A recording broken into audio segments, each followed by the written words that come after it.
The road that should not be taken. Deep in the heart of a forest so old that its trees had forgotten the names of men, a narrow mountain road wound upward like a dark serpent toward the sky. On either side, ancient oaks leaned in close, their gnarled branches tangled overhead, blocking all but the thinnest slivers of moonlight. And at the very top of that hill, alone, silent, and waiting, stood the mansion. It had no official name. The villagers in the valley below simply called it Haveli Soyo, the Mansion of Shadows. 7 stories of crumbling stone and iron, its windows like hollow eye sockets staring down at the world below. Locals refused to go near it. Children were warned about it before they could even walk.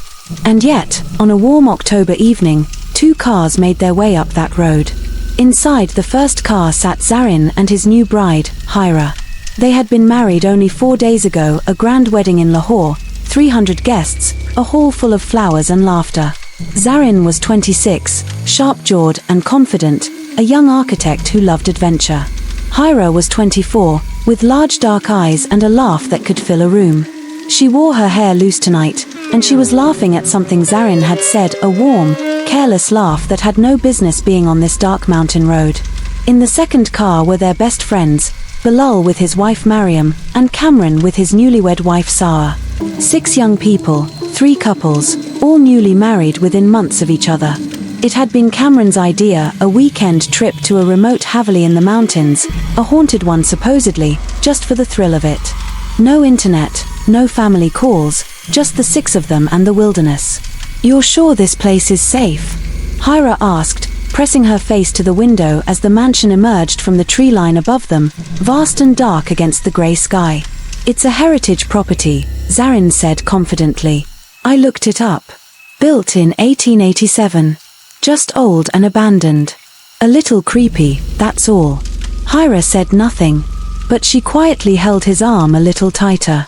First footsteps inside. The front gate was a massive iron arch, rusted but still standing. It groaned like a wounded animal when Zarin pushed it open. Beyond it lay a courtyard of broken stone tiles, and beyond that the mansion's front door, tall as a giant, carved with patterns none of them could quite name. Sarah stepped out of the car and immediately wrapped her shawl tighter. "It's cold here," she said softly. "Why is it so cold?" "It wasn't cold on the road. Old buildings stay cool," Cameron said, taking her hand. But even he glanced up at the mansion with a flicker of unease. Mariam, the most practical of the group, had already begun unloading bags from the car. She had sharp eyes and a calm face that rarely showed fear. "Let's get inside, set up, and eat something. I'm starving." Bilal, tall, bearded, always joking, reached out and knocked 3 times on the massive front door. "Assalamu alaikum," he called out with a grin. "Anyone home?" No one laughed. The knock had sounded wrong, too loud, too hollow, as though the sound had traveled deep into the earth rather than simply bouncing off the wood. The door opened on its own. Not with a bang. Not dramatically. It simply swung inward, slowly and silently, revealing a long dark hallway beyond. Cold air spilled out from inside, not the cool air of an old building, but something deeper and older, like the breath of a cave that had been sealed for centuries. "Wind," Zarin said, though no one had spoken. He switched on his flashlight and walked in first. The others followed. Inside, the mansion was magnificent in its decay. The ceiling was impossibly high, lost in shadow above crystal chandeliers draped in cobwebs. A grand staircase swept upward to the left, its banister carved with figures that seemed almost human in the half-light. Persian rugs lay across the floors, faded but still rich with color. The walls were paneled in dark wood, hung with large portrait paintings, men and women in formal dress from another era, all of them watching with painted eyes. All the portraits faced the center of the room. All of them faced the door through which the 6 young people had just entered. Hira felt the first chill then, not from the cold air, but from somewhere inside her chest. She looked at the portraits carefully. The faces were elegant, formal, but the eyes in every single painting had a quality she couldn't name. Not anger, not malice. Something older. Something that felt like patience. Like someone waiting very, very long for the right person to arrive. The night takes shape. They found a large dining room on the ground floor that still had a working fireplace, and within an hour, they had made it their base. Bilal built a fire, Mariam arranged their food, and the warmth and light pushed the shadows back to the edges of the room. With the fire going and dinner spread on the old table, it almost felt normal. Almost. It was close to midnight when the sounds began. Not loud sounds. That was the unsettling part. It started as a low, rhythmic tapping from somewhere above them, patient and deliberate, like knuckles on stone. Then it shifted to something like footsteps on the floor above, slow and unhurried, moving from one end of the hall to the other, then back again. "Old pipes," Bilal said, though he had put down his fork. "Pipes don't pace," Mariam replied quietly. Cameron stood up. "I'll go check. It's probably just the structure settling." He took a flashlight and headed for the staircase alone. The footsteps above stopped the moment he reached the stairs. He stood there for a long moment, listening. Silence. He took 3 steps up the staircase. Silence. He turned to look back at the others with a shrug, and in that exact moment, every fire in the room went out simultaneously. Complete darkness. Complete silence. Then, from directly above them, from the ceiling of the dining room, came 3 slow, heavy knocks. Bilal had his phone light on in an instant. Mariam gripped his arm. Sarah had moved to stand against the wall. Zarin relit the fire with steady hands, though Hira could see the muscle working in his jaw.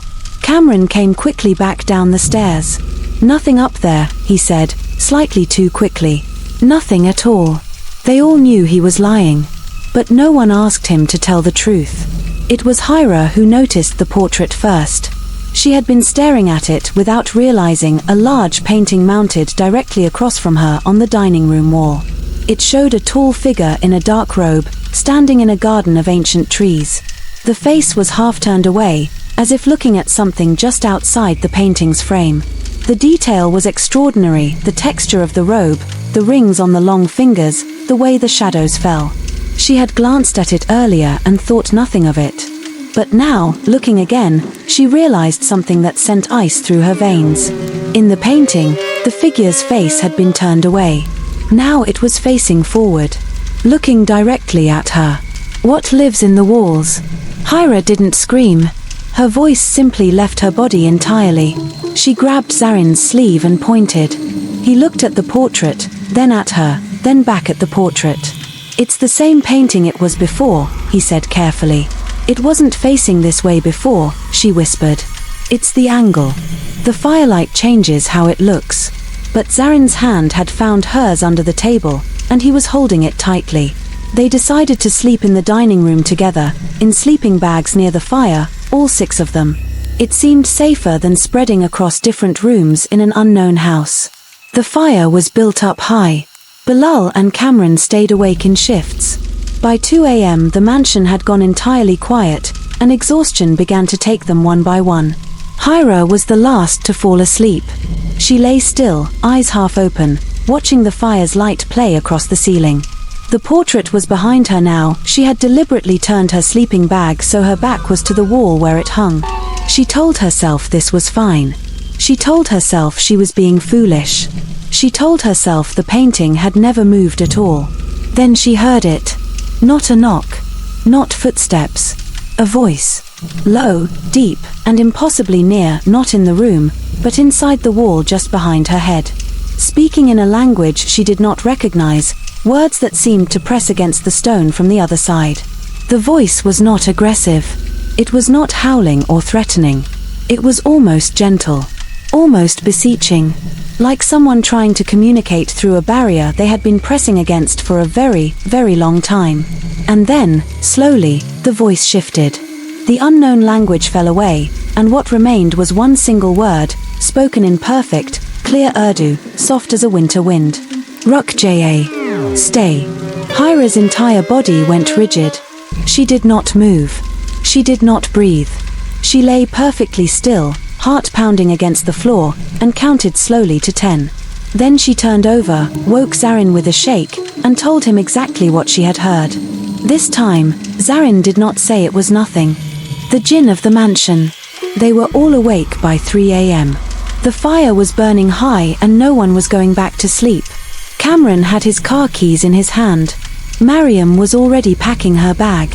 But it was Bilal, the joker, the one who had knocked on the door and called out as a prank, who had gone completely silent. He sat against the far wall, staring at the ceiling, and when Sa'a asked him what was wrong, he simply shook his head. It was then that they first felt the pressure in the room change. Not a physical sensation, more like the feeling before a thunderstorm, when the air grows thick and the world seems to hold its breath. The fire did not go out this time. It burned steadily, even brightly, but the shadows at the far end of the room deepened somehow, darkened in a way that had nothing to do with the light. And from within those shadows came a sense, not a sight, not a sound, but a sense of something immense and very, very old, standing still and looking at them. Hira felt it most strongly. She did not look at the shadows. She kept her gaze on the fire, but she felt the attention like a physical weight, the way you feel someone staring at you from across a crowded room, except this was 1,000 times stronger, and it was not curious. It was focused. It was focused on her.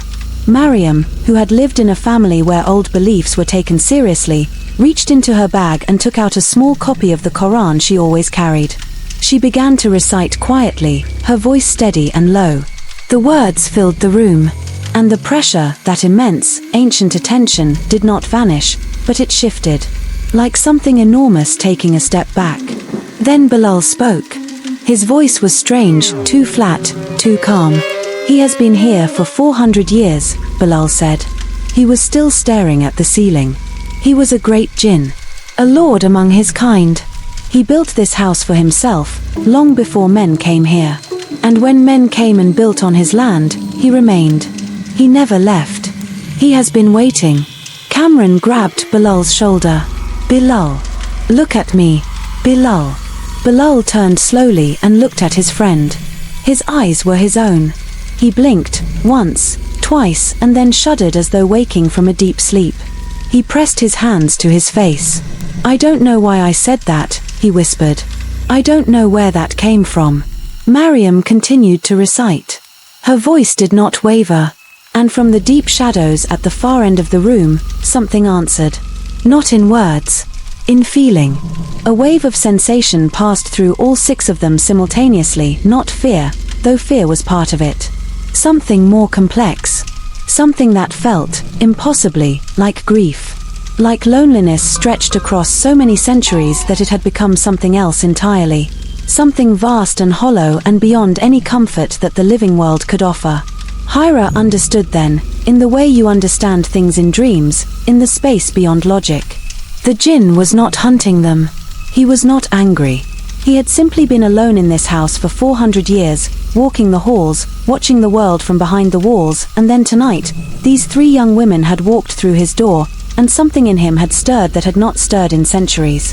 He was drawn to the warmth of the living, to the light they carried inside them. And most of all, she felt this with terrible clarity, he was drawn to her. Not with malice. With something she had no name for. Something that was not love, because love requires understanding, and what he felt was older and stranger and more desperate than love. He simply could not let her leave. The long night's trial. The doors that led out of the dining room were still open. No one had locked them. But when Cameron stood up and walked toward the nearest exit with his bag on his shoulder, he could not pass through the doorway. Not because anything blocked him physically. He simply walked to the threshold and stopped, and could not make himself take another step forward, as though his body had forgotten how to move in that direction. He stepped back. Tried again. The same thing happened. They tried every door, every window. 6 young people who had driven up a mountain for a thrill were now trapped inside a 400-year-old mansion by something none of them could see, touch, or reason with. The cars were 50 feet away in the courtyard. Freedom was 50 feet away. But 50 feet might as well have been 50 miles. It was Mariam who kept them from panic. "Listen to me," she said, her voice quiet but firm. "Fear is what it feeds on. Fear is what gives it power. Every spirit, every jinn, the scholars say the same thing. They cannot cross faith. They cannot touch what is surrendered to Allah. So we are not going to panic. We are going to recite. Together. All of us. Right now. And they did. All 6 of them, sitting in a circle around the fire, voices joined, reciting what they knew: Ayatul al-Kursi, Surah al-Falaq, Surah an-Nas, the words their mothers had taught them when they were small children, and the world had seemed full of things that went bump in the night. The shadows at the far end of the room writhed. Not retreating, writhing, like something in pain. The pressure in the room intensified for a moment, then a moment more, and Hira felt it with particular force, that immense attention, pressing against her like a hand pushing against glass. She did not stop reciting. She closed her eyes, held Zarin's hand in both of hers, and kept her voice steady even as her whole body shook. And then, something shifted. The intensity peaked and broke, like the moment after a storm when the sky cracks open and the light comes through. The pressure vanished. The shadows at the far end of the room lightened. The fire burned clean and bright. The cold that had lived in the corners of the room since they first arrived, that old, deep, underground cold, slowly retreated. From the walls came no more voices. No more footsteps above. No more knocking. The mansion went still, not the watchful stillness of before, but a different kind of silence. Empty. Like a room after the last guest has gone home. Dawn and departure. At 4:47 in the morning, pale grey light began to seep through the high windows of the dining room.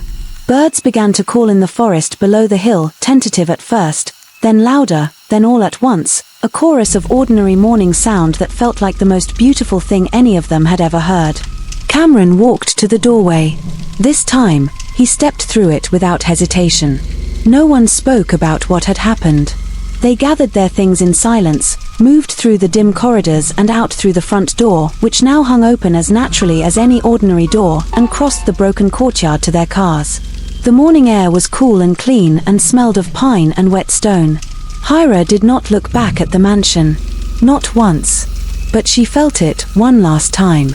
As her car door closed, as Zarin started the engine, she felt that vast and ancient attention settle on her one final time, like a hand resting briefly on a shoulder. Not grasping. Not pulling. Just present. And then, as the car moved forward and the iron gate passed behind them, it released her completely. She let out a breath she had been holding for hours. They drove down the mountain in convoy, both cars close together, no one speaking.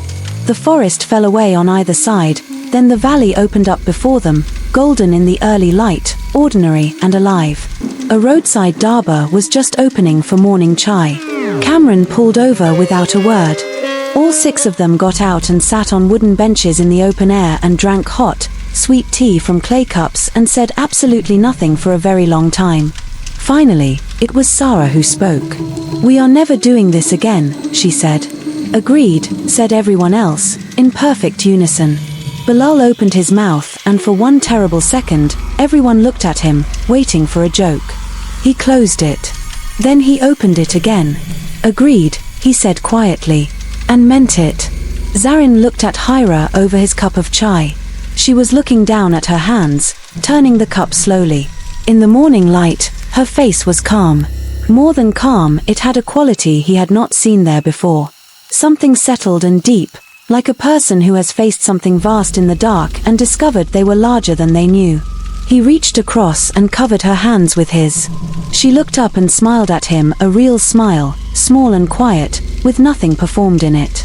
The kind of smile that means, "I am still here. We are still here. That is enough." And far away, on the hill above the valley, behind the rusted iron gate and the crumbling stone walls and the 7 stories of echoing silence, the mansion stood as it had always stood.